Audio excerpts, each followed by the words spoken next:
So the marble project has 3 stages. The first stage, you have to build a structure with 4 pieces of paper.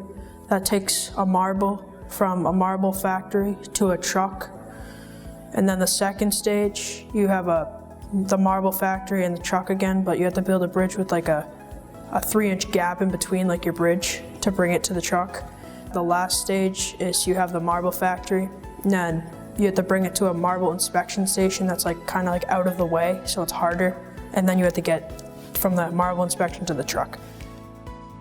Mr. Cusson, when we first did the project earlier in the school year, he said that we needed to make a transportation system for the government, and we were using marbles as an example.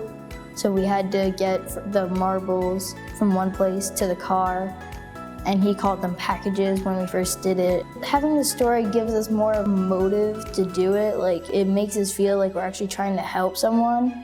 The second time, there's a much bigger emphasis on being precise, which includes like scoring paper, so you can have cleaner edges, but as well as you can minimize your use of paper.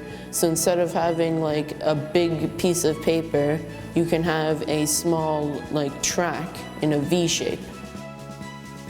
I think this project should be done next year because it teaches a bunch of important skills like scoring and precision and teamwork. It encourages teamwork a lot because working with other people is a very important skill that you need to learn how to do when you get older and when you get a job, because you'll rarely probably ever need to just work solo. You'll probably always have to work in a group of people, and encouraging teamwork at a younger age helps further on.